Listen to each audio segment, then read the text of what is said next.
Hello, my friends. Today, we are going to do what no one should ever do, because it's always a treacherous position to be in. We are going to book Cody Rhodes from August 2024 all the way through to WrestleMania 41. And let me make it very clear. Here's the caveat. I'm probably going to get it totally wrong. But I don't want to sit here and go, he has another feud with AJ Styles, because that'd be boring. So I'm going big guns. So I suppose you could say this is how I would book Cody Rhodes as opposed to what I think WWE is going to do. But of course, we start at Bash at Berlin when he is going to take on Kevin Owens. And listen, I'm a big Kevin Owens fan. I think Kevin Owens could be one of my favorite modern day generation wrestlers. I do believe that to be true. But very sadly, I do not think he's going to win the WWE Super Duper Whooper title. However, there will be a reason for this. And that even though Kevin Owens gets defeated, at the end, there's a little bit of animosity there. So Kevin's looking at Cody and Cody's looking at Kevin. And even though the friendship is still deep down in their loins on a more surface level, given they are competing for championships and they are competing for money and they're competing to be a superstar, they are kind of looking at each other like, man, I would punch you in the face right now. Now that, of course, is going to come after a lot of punching each other in the face, because again, they'll do that at the match. And I think it will be brilliant. One of my favorite things about the Cody Rhodes title reign, although I do understand there's a conversation to be had,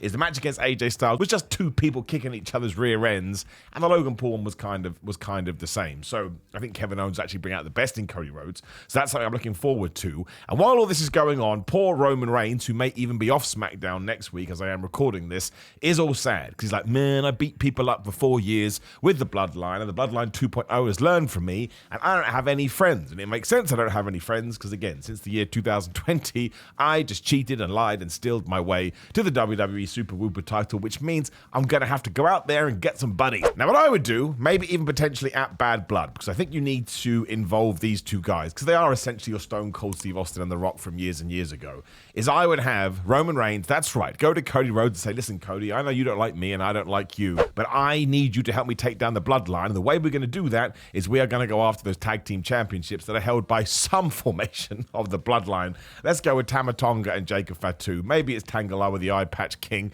We're essentially doing a free bird rule here. So I think it depends whoever is good to go and whoever is 100%, because while the matches will be good, when it comes to Bloodline stuff, it's more story. So it doesn't actually matter who is getting involved. And Cody Rhodes agrees. Now, the reason Cody Rhodes agrees is because then Kevin Owens can get even more mad with him. He'd be like, what are you doing? You're teaming with that guy, but Cody Rhodes, as always, is Mr. Goody Two-Shoes. And he's like, man, we have to stop the Bloodline. Look what happened back at SummerSlam, and that Roman's back, and we got all this catastrophe stuff going on. We need to get back to the good old form of sports entertainment here, and we can't do it if the Bloodline are running wild. So essentially, it is my duty. Do not forget, they screwed me over time and time again, and even though Roman Reigns was the guy heading that up at the time, I now believe in him. It's like Superman or something like that. But KO, he's flabbergasted and he walks off. And we do this match. Let's just say it as a Bloodline, because I need to get it in before Survivor Series. And Cody Rhodes and Roman Reigns lose. Now, the reason they lose is probably because Solo Sikoa or maybe an outside Jacob Fatu / Tongaloa once again bloodline them. Because let's not forget, then it will still be 4-on-2 in terms of the numbers game. And this then drives a wedge, just a teeny bit of a wedge, between Cody and Roman. And the reason you need those two always to be out of sorts is because Roman Reigns versus Cody Rhodes 3 has to happen at some point over the next 18 months. It just does. If you have superstars of this magnitude, I mean, WWE is so lucky. They have so many feuds they can do beforehand. But at some point, probably around 2026, if not before, you have to have them clash again. And people say, why? Why do we do this? Because it would be awesome. That's why. Sometimes the answer is nice and simple. And given that they are going to be in each other's business so much, the story probably writes itself. But at this stage, they kind of understand they have to stop the Bloodline. But because they screwed up at Bad Blood, they didn't win the championships, like I said, there's just like a teeny annoyance between the two. And this is when Roman finally acquiesced. He's like, listen, man, we have to take on the Bloodline at the Survivor Series. In our big WarGames match, Civil War versus Civil War, not that, Bloodline versus Bloodline, in a Civil War. This is when we have to go and do some recruiting. And yes, Cody Rhodes will take up one of the spots. And I think one of the major reasons you have to do this, we're kind of seeing at the Bash of the Berlin pay-per-view premium live event, is because Roman Reigns and the Bloodline story does threaten to overshadow the title, which is why I do think you have to marry it all up, because there's so many people that Cody probably wants to feud with that will actually be distracted over there. After thinking about it, I just think it makes much more sense to put Cody within that and let him do the thing. So we've got the Bloodline, right? And then we have got Roman Reigns and we've got Cody Rhodes, and we need some other beef. Now, I think WarGames has to be 5-on-5. That's the way that WWE usually does it. And while you can do 4-on-4, why would you do that, right? There's so many people, like I say, who are in play right now. I think we can do 5 versus 5. So the bloodline obviously will be Solo, Jacob for 2 as long as he's healed. Is he even injured? I don't know. The Tongans, so we're up to 4. And I have to believe that number 5 is now going to be Hikuleo. He's been so longly rumored to be joining WWE. And him joining Roman Reigns' side doesn't really make sense, although it absolutely could be. You can move these chess pieces wherever you want. But again, I'm just trying to figure this out here. And I have a crazy team for Roman Reigns, but I really sunk down and I thought about this. I'm still not 100% sure, so please do get mad at me in the comments. But it will be Roman Reigns, obviously. Doesn't make sense otherwise. It will be Cody Rhodes. It will be Kevin Owens, who will get roped into this because I understand the greater good. I kind of think this is going to tie into another storyline we'll have going on in Raw. Jey Uso and Sami Zayn have come back together again.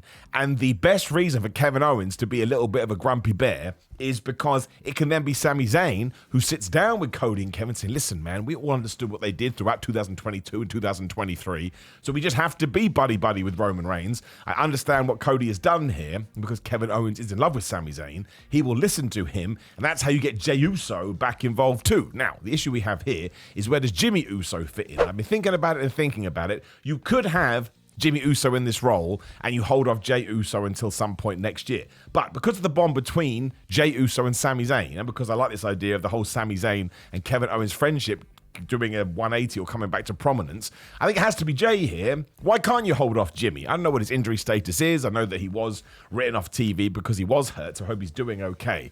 But this story ain't ending at Survivor Series. We have to have beats as we do go forward. So why introduce Jimmy Uso back when you don't need to, and why not wait until a moment until it does make more sense? And of course, they'll be going against, like I've already said, the Bloodline 2.0 with Hikuleo, who should probably turn up at some point for Survivor Series and make you go, oh my gosh. And I think during this period too, Paul Heyman also comes out with Roman Reigns. Listen, I love Paul Heyman. He is arguably the greatest manager of all time in terms of his influence on wrestling. I mean, probably top 5, minimum top 10. It's a different video for a different day. But he's not going to actively get involved in sort of any fighting, right? He's not going to get physical, but he does have to get his revenge, given that the Bloodline 2.0 threw him through a table. So I would imagine at some point he just comes out and he reveals, I am back, and he sides with Roman, and maybe he passes Roman a chair during an episode of SmackDown, whatever it may be, and he beats the hell out of them. Maybe it's even post Bad Blood tag team match. The Bloodline have already won, and then we get some extra bodies in there. Paul Heyman comes out and he supports Roman Reigns. That's going to happen, right? It's going to be an awesome moment. But in terms of the things going on in the ring, Paul Heyman could not be there and he could be there. But we want him there, obviously, because it makes us feel warm and fuzzy in our tum-tum. Now, the Bloodline 2.0 win at Survivor Series. That's right. Roman Reigns' team loses because, once again, I want there to be some problems between all of them, right? I want there to be problems between Cody Rhodes and Roman Reigns for things we've already talked about. But I also want there to be problems between Kevin Owens and Roman Reigns and maybe even Cody Rhodes, because I think Kevin Owens in 2025 is probably due for a heel turn and maybe even a run with one of the belts, depending on what else we're going to do. We have to plant these seeds, which is something that we know WWE likes to do. And then that can put Sami Zayn and Jey Uso in a sympathetic position. You don't want to turn either of them, right? Sami Zayn is too beloved. Jey Uso is one of the most over dudes in the company. He hasn't even been like a focal point of Raw the last few weeks. And you see these clips that WWE put up from dark matches. Everyone's like, oh, Jey Uso is the best person ever. So I think that Kevin Owens has to be the outlier there, and he's so good at it. But ultimately, we move into December. We start heading towards 2026, and the good guys, the baby faces, are like, man, we are totally screwed. And everyone's like, Roman, this is your fault. You gave birth to all of this. Why didn't you sort it out? And he said, I'm trying to sort it out, but I've totally screwed it up. Now, this means we're in WrestleMania season, which is when we can get the biggest twist of all. Because The Rock is going to return at some point. And listen, if you are trying to make a big whoop-de-hoo-ha about all of this, I would get to the Royal Rumble. I would have The Rock in the Royal Rumble, pick whatever number you want, probably number 30. I would have The Rock win the Royal Rumble. Now, I get this is ridiculous. And you're like, Simon, why are we wasting the Royal Rumble on someone that is not a young pup? And I'll tell you, and I could be totally wrong here, hold my hands up. I went through the whole roster, and given what I think is going to happen at WrestleMania, nobody else actually needs it. Again, of course, everybody needs it. For Bron Breakker on the Royal Rumble, it'd be amazing for him. But he's not going to be in the title picture at WrestleMania. So there's no point giving it to him at the moment because it won't go anywhere. And that's the worst thing you can do.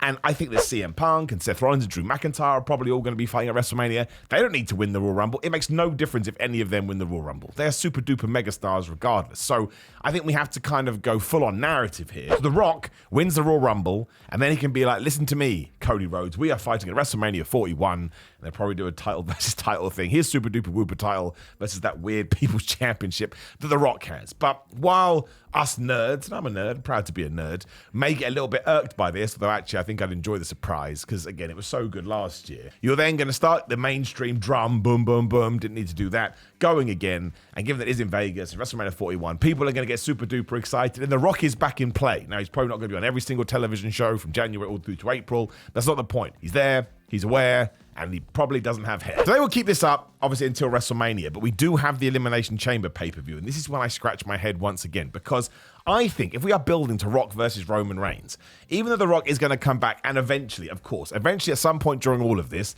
The Rock will be like, ha, every time Solo Sikoa said we, and all these people he recruited, the reason they were able to get in the company is because I was involved, I'm the CEO, whatever the hell he is, I'm one of the owners of WWE, so I pulled the strings. So even though before Tama Tonga and Tangaloa and Jacob Fatu were these criminals running around, which has been talked about on WWE TV, like I say, I used my sway to get them in the company. Now, I don't know when you do that. I'm a bit worried waiting until after the Elimination Chamber is too late. But there's no reason for Roman Reigns to hate The Rock right now until he learns that information. If you were trying to make these B pay-per-views, as we call them, into these super shows, there is the possibility that The Rock goes to Roman and says, you're my cuz, man. You're my buddy. You're my boy. We did a tag team last year. At the Elimination Chamber, I want to team with you against Cody. It's a black hole that I've got in my stupid booking. And somebody, I'm trying to think about who it is. Now, of course, given that I think it's probably going to be Roman Reigns versus a Solo Sikoa or Roman Reigns versus a Jacob Fatu, you would argue that they need to tag with Cody, but that makes absolutely no sense whatsoever. So that position could be taken over by a Kevin Owens, like it really could, and you can go full heel toe with him, maybe there. But ultimately, the reason that Roman starts to hate The Rock is he finds out at some point after this that it was The Rock doing the recruiting. So we need to come back to that one. Maybe I'll leave it open for you to drop me a line in the comments. But the point is, we make sure Roman feels a little bit unwilling, but he's a family guy, bloodline, man, got to do all the right things. And I think The Rock and Roman Reigns will probably win that. But The Rock will do something to, once again, there'll be more animosity here between The Rock and Roman Reigns. Then Roman will find out, damn you, Rock, how dare you bring these people in? Which brings us to WrestleMania 41. It will be The Rock versus Cody Rhodes on that Sunday night. And even though, yes, it's going to drive people crazy, I think there will be so much interference in that match. And ultimately, the last piece of interference will be Roman Reigns costing The Rock, much like we kind of did it last year, or this year's tag team match when the Roman speared him by accident. This time it won't be on accident. He'll do it on purpose. And that will allow Cody to get the win. And I know we roll our eyes straight away. Why can't Cody just get the 1, 2, 3? Because we're dealing with, well, just super, like I said, we're dealing with people that are not even at the top of the card. They're in another stratosphere, and I can only imagine that some kind of craziness is going to have to go in there. That's just the way these things work, but it doesn't matter, because we will still have another shot of Cody Rhodes holding that championship at the end of a WrestleMania. Go look at his numbers, go look at his statistics, go look how many merchandise stuff that he's sold. No one is going, apart from, again, geeks like us, oh, I don't like Cody anymore because he doesn't win super duper clean. They don't care. They buy into the character. And the reason I think you do that is because then it does set up The Rock versus Roman Reigns, either WrestleMania 42 or you can do it at SummerSlam 25, sorry. And the reason I say that is if it is going to be a 2-night SummerSlam, which Triple H and WWE have hinted at quite a lot, you are going to need to have a WrestleMania quality match to get the message across to both hardcore fans and casual fans and whoever fans, oh, we're not playing around with hot WrestleMania anymore, right? The Slam of the Summer is going to give you WrestleMania type matches, and that way you can continue to book arenas. Like, it's amazing that WWE did 50,000 plus for SummerSlam this year, but there were still sections of the stadium that weren't filled. They want to fill that stadium. And the way I honestly think you can do that is on the Sunday night, 2-night SummerSlam. That's where you do the Rock and Roman Reigns match. That way you're not eking it out for another year. I totally understand you go, but Simon, surely The Rock would want to end his career at WrestleMania. Well, you don't know, he's not going to have more matches. But also, again, he is, like, legitimately, in real life, part of the ownership model. If he is genuinely looking to the future, he probably wants to beef up SummerSlam and his presence on it in that match, which people have wanted for ages. I know all the Cody stuff, I was with you all, we want Cody, etc. But people still do want it. Even people on board that train still wanted it. They just wrong place, wrong time. This could be the right place, right time. But either way, you've then used Cody's booking in order to kind of draw a line under his association with the bloodline. You set up The Rock versus Roman Reigns so all the bloodline stuff can spill off over there. And if you have done something with Kevin Owens, maybe Kevin Owens is the guy to beat Cody Rhodes. And you can roll your eyes. I'm not talking about like a long title reign for Kevin, but at some point Cody has to win. We don't want him to go on a Roman Reigns like title reign, because not only would that negate what Roman did, but it just gets a bit boring. Like, wrestling is at its most fun when we come up with these creative ideas. And maybe that is why that tag team match is so important, because whoever is Cody Rhodes' tag team partner could be the person that then goes on to feud with him directly after WrestleMania. Could be anyone. Maybe he goes get CM Punk, right? You laugh, but if CM Punk wraps up all his bits at WrestleMania, you can then do the Cody Rhodes CM Punk feud, and people are going to love that. And it just makes you go, how are we doing all of this good stuff? And just imagine the television, right? Roman and The Rock have teamed up. Cody Rhodes needs a partner, and he asks CM Punk. Don't tell me you're not going to go crazy. And imagine doing that before the Elimination Chamber. And also, if you do need a bunch of hoo-ha in order to ensure that The Rock and Roman Reigns do win that, whoever CM Punk is feuding with at the time, more than likely Drew McIntyre and Seth Rollins, which I'm totally fine with. I love it. They could get involved in there too. And you could say, Simon, there's a lot of people getting involved in these matches. If you watch WWE recently, it happens a lot, but I'm totally good with it because I find it super duper fun. So there you go. There's some wild booking. I know you found plot holes, and I know you are screaming at me, this is all a terrible idea. It's why I'm sat here in some weird green room. Look, it's all raining outside. That ain't real. Pure green screen. And if I was any good at this, I probably wouldn't be in this room. But the whole point is, you can now let me know in the comments below, where did I go wrong? What would you change? And what would you like to see? That's what this is mostly about. What would make you feel warm and happy and fuzzy in your tootsie toes and your tum-tum? You got the pen, Booker Man. As what Brian Pillman much said, you want to go crazy, you can do so in those comments. Also, please do like the video, share the video, and subscribe. Click the bell ding ding to be part of the notification crew. Click the video. That's most important to see more of my wrestling musings. Otherwise, it is patreon.com/Simon316, grillermind.com/Simon, you can get 10% off. Your go fitness code is Simon20 to get money off there too. Simon316 on all social media platforms. Pro Wrestling Tees, just search for Simon Miller. Simon J. Miller on TikTok. Simon Miller on Cameo. And also, you want to make sure you follow me on TikTok, because that is where the podcast now goes live every single week. Other than that, take care, my friends. I know I'm an idiot. I know I'm a moron. I know I'm bald. Goodbye.